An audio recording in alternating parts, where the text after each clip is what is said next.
Hello and welcome to this edition of Deep Life Talk with Guru Grok. I salute you in peace. You're going to want to stick around to the end of this show. I'm certain that lots of you reading here, watching here, studying here with me are familiar with Jordan Peterson.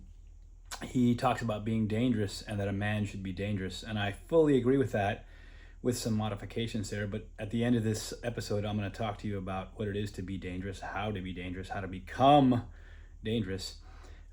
Through study and training and pursuit of excellence.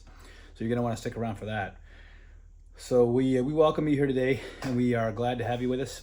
We always reiterate that our mission is our own personal growth and yours as well. We seek your feedback. We don't claim to have everything figured out in this life, and so we are glad to hear from you, especially if you seek to edify us and build us up and help us be more correct, even correct us. We're open to that for certain. So first thing here is we just have to kind of generally say, fuck misogyny. Misogyny literally comes from the Greek words for miso, hate, and gyne for female, for woman. And so that's hatred of women. And you see that in some of these guys out there, self-help, make your life into something better, make more of yourself. Famously Andrew Tate has that message and people are signing up for his programs. And what good is it if you become great and then use that to hurt people? That's not a good thing.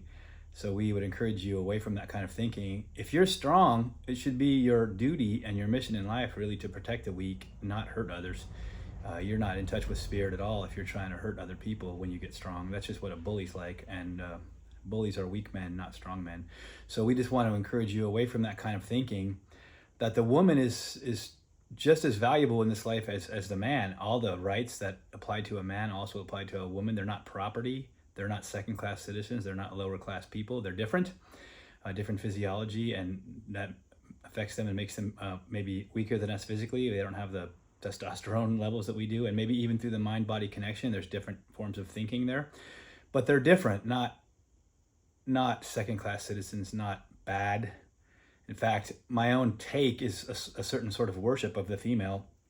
If you think about that, the female is given the clitoris, which, by the way, is the same tissue that becomes the tip of your penis, called the glans penis. So I feel like the best thing that we could possibly do is sort of worship them for that one feature about them and pleasure them with that one feature about them. That piece of their body has no other known function than sexual pleasure.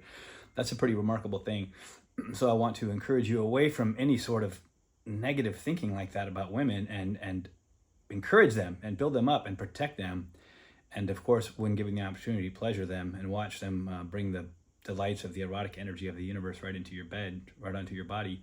So fuck misogyny, bless women, love women, care for women, protect women.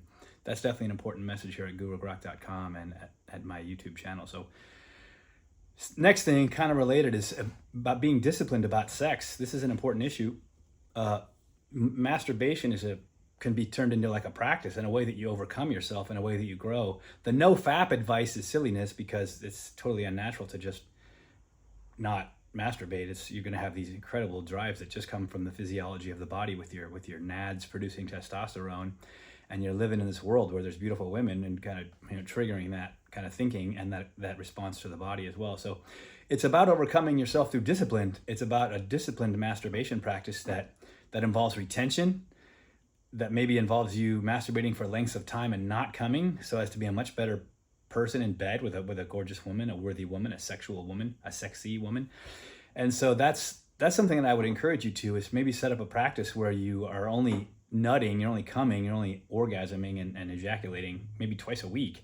And otherwise this is Taoist thinking really in many ways. You're masturbating often and imagining the things you're doing to the lovely women in your life, and yet only allowing that release at specified times to prove your domination over your own body, to prove you're not slave to your urges, to prove you're not slave to your body, to prove you're not slave to your dick and your genitals.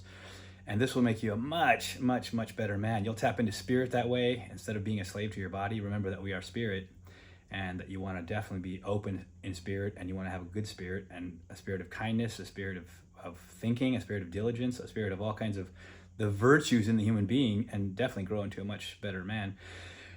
And that brings me to fasting. Fasting is a critical issue here for sort of rejuvenation. If you begin a fasting practice as a young man and fast all your life, maybe say just one day a week where you don't eat, you will completely transcend life. That's incredible levels of discipline and self-control, and the physiological effects are amazing.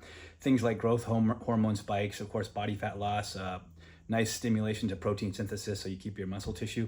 Fasting alone is game changer for life. It taps you into spirit. It'll keep your mind sharper and clearer.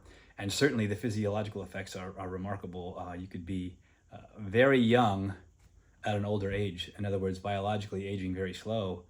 Whenever the chronological date of your birth is, that won't matter.